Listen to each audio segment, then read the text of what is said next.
राज्यसभा चुनाव साल 2026 का बिगुल बज चुका है। 10 राज्यों की 24 सीटों पर होने वाले चुनाव ने दिल्ली से लेकर अलग अलग राज्यों की राजनीति तक हलचल तेज कर दी है। एक तरफ बीजेपी के कई बड़े चेहरे रिटायर हो रहे हैं, वहीं कांग्रेस की रणनीति पर भी सबकी नजर है। यह चुनाव अपने साथ कई बड़े सवाल लेकर आया है और इन सवालों में सबसे बड़ा सवाल राज्यसभा में नेता प्रतिपक्ष और कांग्रेस के दिग्गज नेता मल्लिका अर्जुन खड़गे को लेकर उठ रहा है कि क्या खड़गे फिर एक बार राज्यसभा जाएंगे? क्या दिग्विजय सिंह का संसदीय सफर अब खत्म होने वाला है? कर्नाटक, गुजरात, मध्य प्रदेश और राजस्थान की सीटों पर मुकाबला बेहद दिलचस्प होने के आसार दिख रहे हैं। साथ ही सवाल यह भी है कि आखिर कौन बनाएगा नई रणनीति, किसे मिलेगा दोबारा मौका और किसकी होगी राजनीति से विदाई। इन सभी सवालों पर आज हम आगे इस वीडियो में चर्चा करेंगे।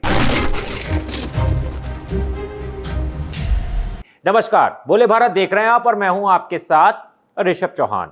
दरअसल राज्यसभा की 24 सीटों के लिए चुनाव की तारीखों का ऐलान कर दिया गया है। चुनाव आयोग ने नोटिफिकेशन जारी करते हुए कहा है कि 10 राज्यों की कुल 24 सीटों के लिए 18 जून को मतदान करवाया जाएगा। 8 जून तक नामांकन भरा जा सकेगा और 9 जून को नामांकन की जांच होगी, जबकि 11 जून तक नामांकन वापस लिए जा सकते हैं। 18 जून को सुबह 9 बजे से 4 बजे तक वोटिंग करवाई जाएगी और शाम को मतगणना की जाएगी। 20 जून तक सारी प्रक्रिया पूरी कर ली जाएगी। वहीं निर्वाचन आयोग ने एक बयान में कहा है कि राज्यसभा की सीटों के लिए चुनाव उन 10 राज्यों में होंगे जहां मौजूदा सदस्यों का कार्यकाल 21 जून से 19 जुलाई के बीच अलग अलग तारीखों पर समाप्त हो रहा है। राज्यसभा चुनाव आंध्र प्रदेश, गुजरात और कर्नाटक की 4 सीट, मध्य प्रदेश और राजस्थान की 3 सीट, झारखंड की 2 सीट, मणिपुर, मेघालय, अरुणाचल प्रदेश और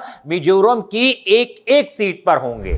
अगर बात की जाए बीजेपी की, तो बीजेपी के 11 सांसद रिटायर हो रहे हैं। इसमें केंद्रीय मंत्री जॉर्ज कुरियन और रवनीत सिंह बिट्टू समेत 11 बीजेपी सांसदों का नाम शामिल है, जिनका कार्यकाल समाप्त हो रहा है। इसके अलावा कांग्रेस के मल्लिका अर्जुन खड़गे, पूर्व पीएम एचडी देवगौड़ा और मध्य प्रदेश के पूर्व मुख्यमंत्री दिग्विजय सिंह का भी कार्यकाल समाप्त होने को है। ऐसे में कर्नाटक, गुजरात, आंध्र प्रदेश में 4 सीटें खाली हो रही हैं। झारखंड, तमिलनाडु और महाराष्ट्र की एक सीट पर उपचुनाव हो सकता है। 24 सांसदों में 11 बीजेपी के और 4 कांग्रेस के सांसद रिटायर हो रहे हैं। आपको बताते चलें कि रवनीत सिंह बिट्टू केंद्रीय खाद्य और रेलवे राज्य मंत्री हैं। 21 जून को उनका कार्यकाल समाप्त हो रहा है, जबकि माना यह जा रहा है कि पंजाब विधानसभा चुनाव को देखते हुए बिट्टू को फिर से राज्यसभा भेजा जा सकता है। फिलहाल वो राजस्थान से सांसद हैं।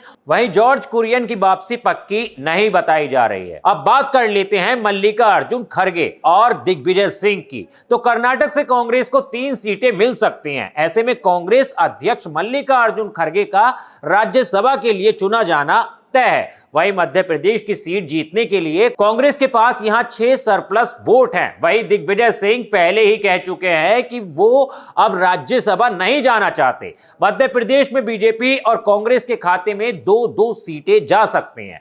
निर्वाचन आयोग ने महाराष्ट्र और तमिलनाडु से राज्यसभा की एक सीट के लिए उपचुनाव की घोषणा की है। आपको बता दें कि महाराष्ट्र में उप मुख्यमंत्री सुनेत्रा पवार के इस्तीफे के बाद राज्यसभा की यह सीट खाली हुई है। सुनेत्रा पवार अब विधानसभा के लिए निर्वाचित हो चुकी है। तो कुल मिलाकर यह चुनाव सिर्फ राज्यसभा की सीटों का नहीं, बल्कि आने वाले समय की राजनीतिक दिशा तय करने वाला है। चुनाव माना जा रहा है कि अब कौन बनेगा सत्ता का नया रणनीतिकार, कौन होगा बाहर और किसके हाथ लगेगी सबसे बड़ी जीत। इसकी तस्वीर अब 18 जून को साफ होगी। आपकी क्या राय है? क्या बीजेपी अपना दबदबा बरकरार रख पाएगी या कांग्रेस करेगी वापसी? कमेंट करके जरूर बताइएगा। वीडियो पसंद आया हो तो वीडियो को लाइक और शेयर करना मत भूलिएगा और साथ ही साथ बोले भारत को भी सब्सक्राइब कर लीजिएगा। मिलता हूं आपसे किसी और वीडियो में, तब तक के लिए धन्यवाद।